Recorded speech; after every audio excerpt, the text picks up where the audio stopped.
Good to see you this evening, and I hope you had a great afternoon. What a beautiful Lord's Day. I think fall has arrived. If you have your Bibles, be turning over to Luke chapter 8. Luke chapter 8.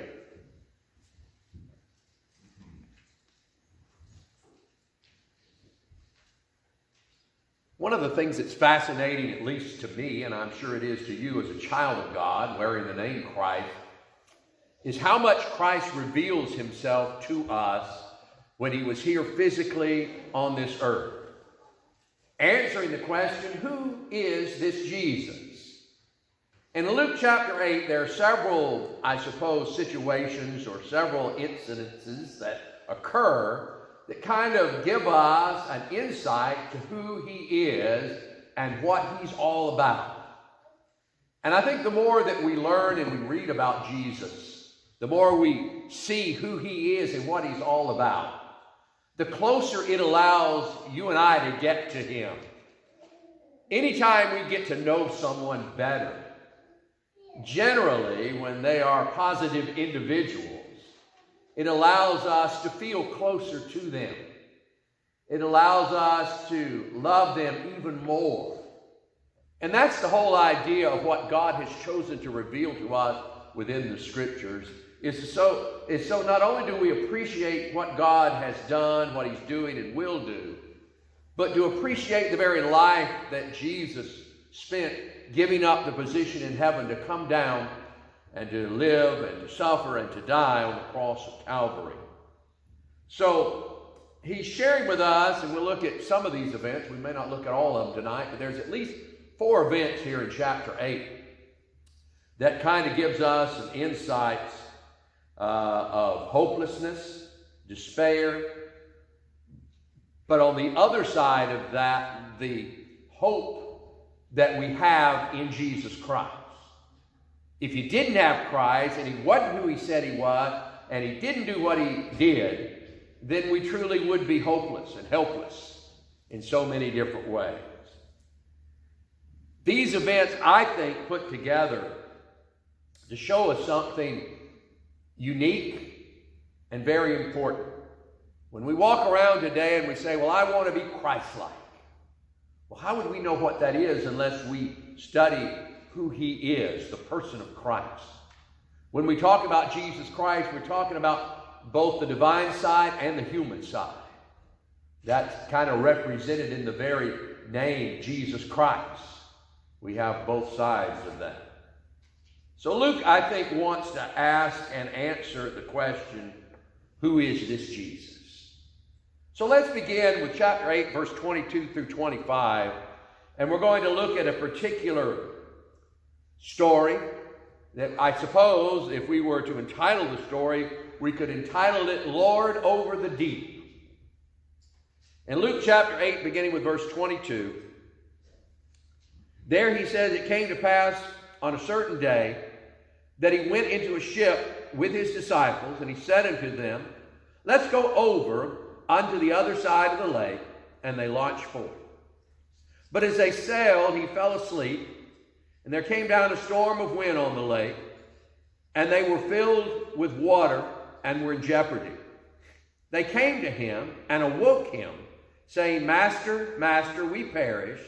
Then he arose, rebuked the wind and the raging of the water, and they ceased, and there was a calm.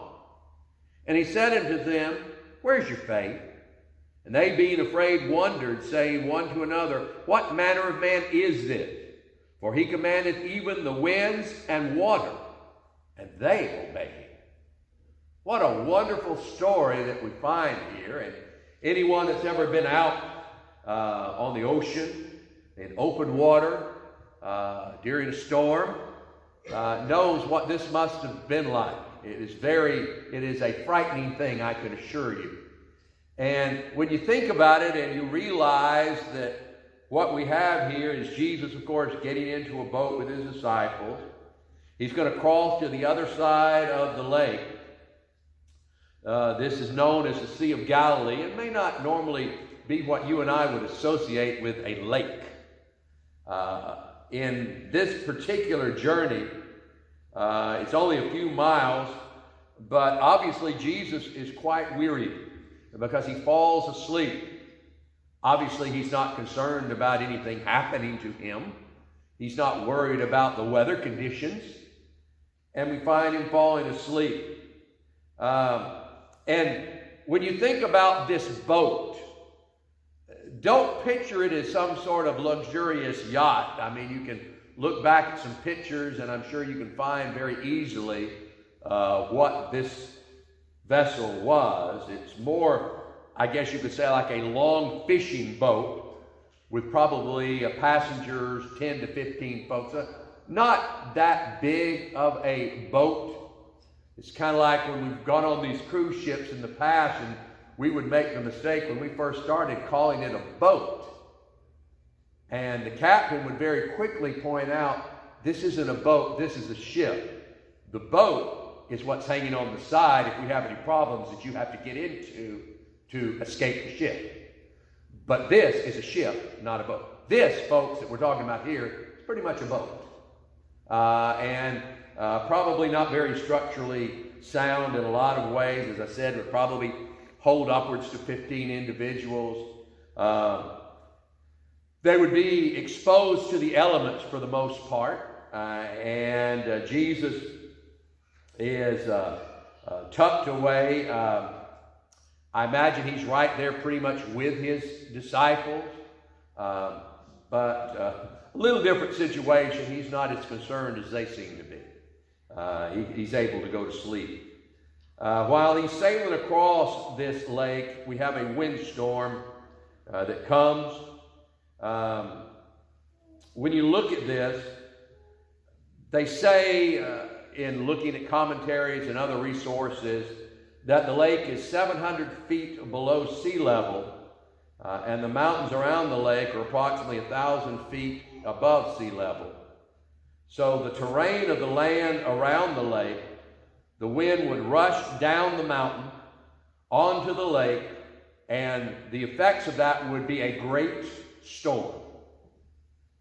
And when you have a great storm on the water, I've told y'all the story before, but I promised the Lord that one time I went deep sea fishing, that if he got me back to land, he'd never have to worry about me going deep sea fishing again. As we got out there and the storm started, and that's about as sick, I think, as I've ever been. And I said, I'd never do that again. And I haven't. And I intend to keep my promise on that. But here we have this storm that is occurring on the lake. And it's something that would often come up in a matter of moments. So it was something that came very quickly. They obviously didn't expect it, or they wouldn't have taken out to begin with. A lake that is calm, and now all of a sudden, it's not. And we have this dangerous storm. And when you think about the context here of our story, the storm is so severe that the boat is now filling up with water. Now, folks, generally, the problem is not the boat in the water. The problem is always when the water gets in the boat. And that's what's happening here. The water's getting in the boat. And when the water starts getting in the boat, there's some problems. And there is a point, and I'm sure most of us that are older have gotten to these points in our life where we get into a panic mode. Things are happening, maybe they're happening fast, and at some point in time, you begin to panic. There's a variety of things that can cause that. It can be health issues. It can be a variety of things that cause us to start getting into a panic mode. The disciples were getting themselves into a panic mode. And when you look at that and you remember that some of these men that are getting into a panic mode are trained fishermen. This wasn't their first boat ride. And I assure you, it wasn't their first storm. So that tells you as well that the storm must have been to a level that they maybe had not seen either. They thought for sure they were going to perish. And what Jesus is going to ask them in just a few verses here is quite interesting when he asks them about, where is your faith? What's happened to you? Do you know who I am? Do you know where you are and who's with you? So I think they know generally how to handle the storm. I think that they are seasoned sailors. They have been on this lake. This isn't their first time. But these fishermen are worried. Not only are they worried, the context really demonstrates that they are screaming at Jesus. And maybe they're trying to get their voices over the wind. I don't know, but they're screaming basically at Jesus that we're going to die. Now, folks, when someone screams out to you that I'm going to die or that we're dying or whatever, that generally would get your attention. I hope. But Jesus wakes up, simply rebukes the storm, and there is calm. You can imagine the noise level that must have been there with the wind and the water and all this going on, and then suddenly, nothing. To such, the disciples are so amazed that they say, even the storm obeys him. Even the wind and the waves, they obey him. We sing the song from time to time, peace be still. The winds and the waves obey thy will. And they did. They did. Even they listened. There's a couple of things that Luke wants us to observe. And again, first I think it's, who is this person, Jesus? What the disciples are saying to each other and what is happening at this time. In the midst of this storm on the lake, he rebukes the wind, he rebukes the wave, and he shouts out, be still, silence. And guess what? It is. Further, he rebukes the wind and the waves, and the wind and the waves listen. How amazing that even the elements around are listening to Jesus. This is portrayed as a complete miracle. This isn't something that can just simply be explained away. Well, I guess the storm passed. Well, I guess everything, storms do come and go. So I guess, no, that's not what we have here. What we have here is Jesus doing what Jesus does. The storm doesn't stop in about 5, 10, 15, or an hour. About an hour, it stopped, folks. It stopped. The waves don't just die down, they stop, they calm immediately. And when you think about it and you look at what's going on here, and you think about how wonderful, only God can calm the storm. Look what the psalmist attributes such power to God. And he says, they saw the deed of the Lord, his wondrous works in the deep. For he commanded and raised the stormy winds which lifted up the waves of the sea. They mounted up to heaven. They went down to the depths. Their courage melted away in their evil plight. They reeled and staggered like drunken men and were at their wits' end. Then they cried to the Lord in their trouble. He delivered them from their distress. He made the storm be still, and the waves and the sea were hushed. Then they were glad that the waters were quiet. He brought them to their desired haven. That's Psalms 107, 24 through 30.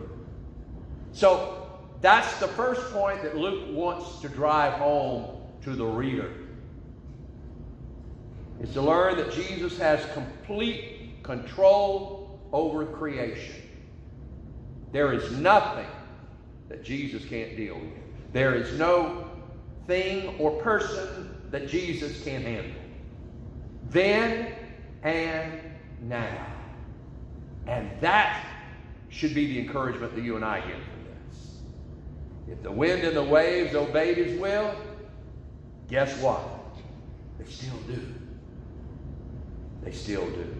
The second point comes from the question that Jesus asked to the disciples in the boat. And that question, of course, is where is your faith? And that's a question, excuse me, that you and I need to be able to address from time to time. We've talked about the craziness of this year and all of the things that have been going on this year and all of the fear that has kind of been intertwined with all of the things that are going on. And so the same question could be asked of you and I today. Could be asked of all Christians today. Where is your faith? Have we allowed fear to dictate who we are, where we stand, and what we believe, and who we believe in? Where is our faith? The next thing that comes into play, had they really been thinking? Did they really think for a moment that God was going to allow them to perish there with Jesus in the boat? Jesus is in the boat. What were they thinking? The fact is, when you get into that fear and you get into that panic mode, oftentimes you're not thinking. At least you're not thinking clearly. The only way the disciples would not have panicked would if they understood that Jesus truly is Lord over the creation. After all, he was there. He was part of that co-creative agency when God said, let us make man in our image, after our likeness. Jesus was a part of that. He was Lord over it then, he was Lord over it here, and he's Lord over it now. And he always will be. I don't know what they believed, but one thing's clear. They didn't seem to believe that Jesus was going to deliver them from the storm.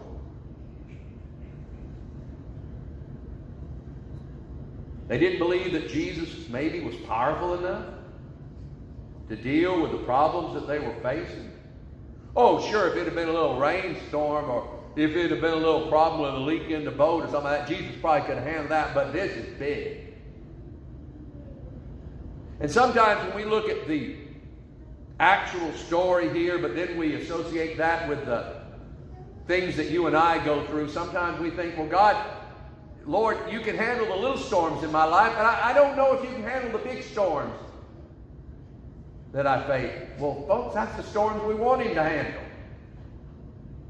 That's the storms we want him to be there for. And of course he can handle. They just didn't understand who this was. The creation isn't going to kill the Son of God. The creation's not going to do that. It's just not going to happen.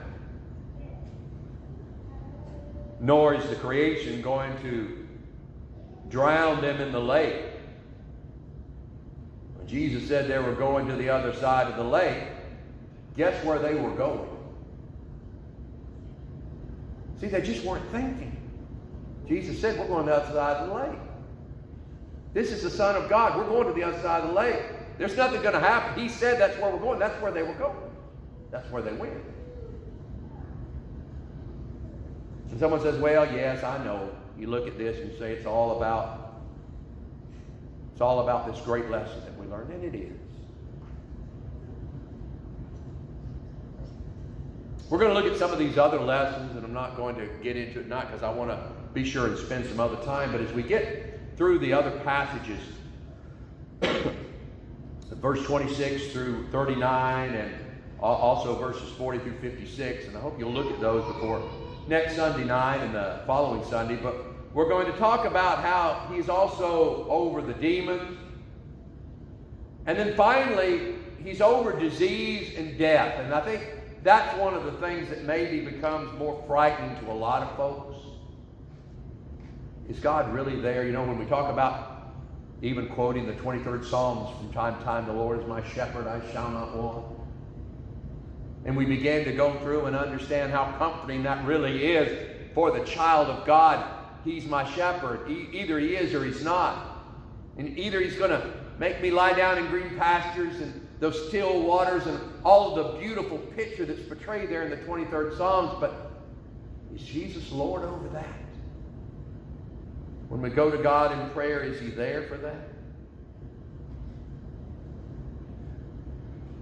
I think one of the lessons that I see in this that we're looking at tonight specifically is the Lord doesn't promise us that there's not going to be storms in our life.